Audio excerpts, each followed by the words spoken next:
Morning, everyone. Glenn Kellaway from the basement. Hope everyone's having a good day. Today, this video is all about the musical journey in life. I lay awake at nights trying to think of videos to do that will be somewhat entertaining, thought-provoking, inspire people to leave comments and chat back and forth. So today's video I thought was a pretty good idea. It's my musical journey in 10 songs, or your musical journey in 10 songs. You can only pick 10 through your lifetime that were kind of changing moments and led from, maybe moving from one genre to another or creating an interest in something, or, you know what I mean? And you got to do it in 10 songs. This was really hard. I've been working on this all morning. So I'm going to start. I started listening to the pop charts probably when I was around 8 years old. Before that, it was just listening to mom's music, And the first song that caught my attention was Gene Pitney's Town Without Pity from a movie of the same name. Now, the movie came out in 1961. I'm assuming the song was on the charts 61, 62. So that was kind of the first time I went, hey, this is really cool. And I remember having the 45. And so Gene Pitney's Town Without Pity kind of got me going into pop music. We'll leave that until 64 when the Beatles hit. Now, we were inundated with Beatles songs all at once. I Want to Hold Your Hand, She Loves You, From Me to You. It was just crazy. There were, I think, 8 of the top 10 songs on the charts were Beatles songs. I picked She Loves You, and I just pulled this out as a prop, the Beatles' number ones. So She Loves You 1964 was life-changing, game-changing. That was it, man. That just changed everything from the way you wore your hair, the way you thought. It was just crazy how much of an influence these 4 lads from Liverpool had on the world. It was just, it's never been repeated, in my opinion. Okay, let's flash forward to 1965, and Like a Rolling Stone hits the charts. Bob Dylan's Highway 61. This song opened my ears so frickin' wide I couldn't get my head through a door.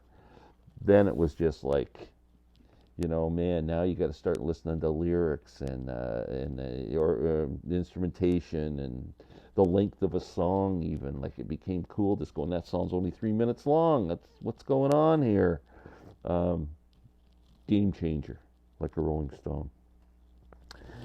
I would say the next big change in my musical journey would have been 1967. So I started high school in 1967, 14 years old, and I was in a class with a gentleman by the name of Steve Pilling. Now, that name wouldn't mean anything to you, but if you're from Toronto, the last name Pilling might mean something to you, because Ed Pilling and Brian Pilling ended up in a band called Flood. They were a great band. They had a huge hit with a song called Cousin Mary, which I'm not sure made it south of the border or not, but this is Ed and Brian right here. Brian, unfortunately, sadly died of leukemia at a very young age. Anyway, what does this have to do with anything? Ed and Brian went over to England, I'm going to say in 1966, just because they were young musicians. That's where the scene was. They went over to check it all out. They ended up hanging out with like Cat Stevens before he was famous. They knew Robert Plant. They made some good connections over there. And when they came back, they brought a single with them. And my school chum, Steve, brought the single into class, and the teacher let him play it for us. And you know what single it was? Hey Joe, the Jimi Hendrix Experience. Jimmy's first single released in England. I heard that before I heard Purple Haze or heard this album. So Jimi Hendrix Experience was on my radar, and then this album came out. And again, a game changer. It just changed everything. Like, it just changed everything again. It just became, music was really guitar driven, you know what I mean? All that blues rock and whatever, that kind of stuff. So that was a really important moment for me.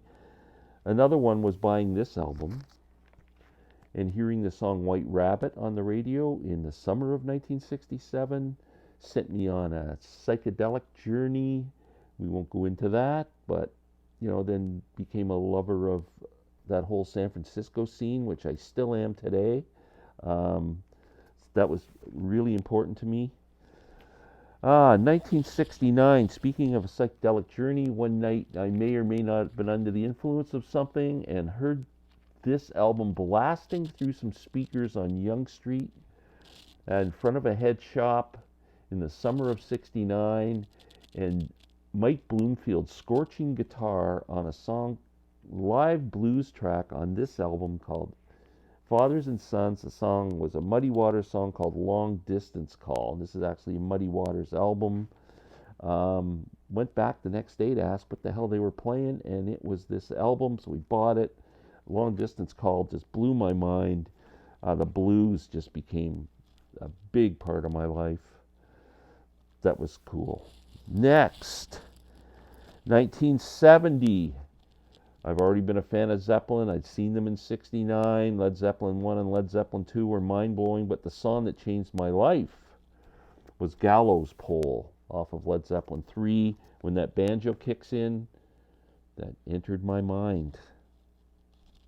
Then in '72, Take It Easy, the Eagles, more driving banjo.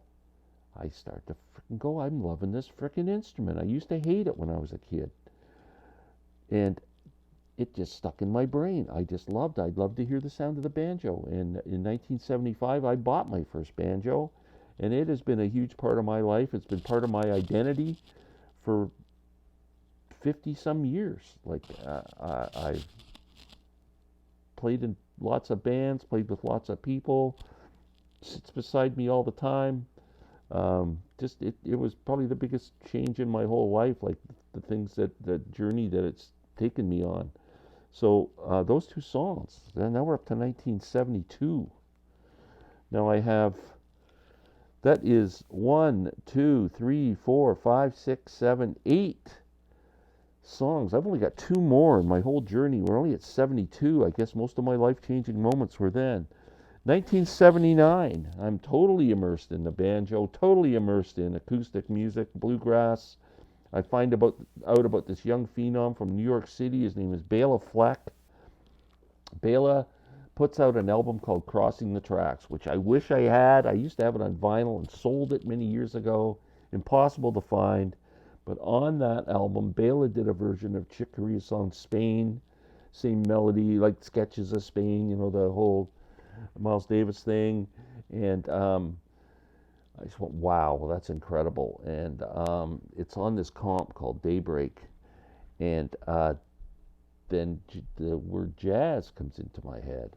And I actually got a chance to meet Bela. I was working at a bluegrass festival called Carlisle Bluegrass Festival, just outside of Hamilton, Ontario.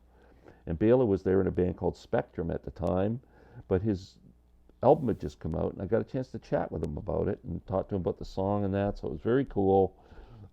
Sent me on a jazz journey. Now I'm starting to go to in those days you go to the library and borrow records and stuff, right? So I'd go and I'd borrow jazz records and try and get into them, and I was really having a hard time. Eventually, someone turned me on to kind of blue, and then that kind of started, it helped me kickstart it again, and then that whole other journey. But it all started with Bela Fleck in 1979 with Spain. Last, boy, it's a big jump. I think I just kind of went on with my acoustic journey, listening to whatever came out and everything. Nothing really, I mean, there was lots of great artists and stuff, obviously, but, you got to just choose the ones that were game changers. The next one would have been around the year 2000, when I decided to give Yes another chance. I did not like progressive rock in the 70s. King Crimson's In the Court of the Crimson King was the only one, if you could identify as proggy, and Jethro Tull, I guess. But other than that, like, I didn't like Genesis, I didn't like Yes.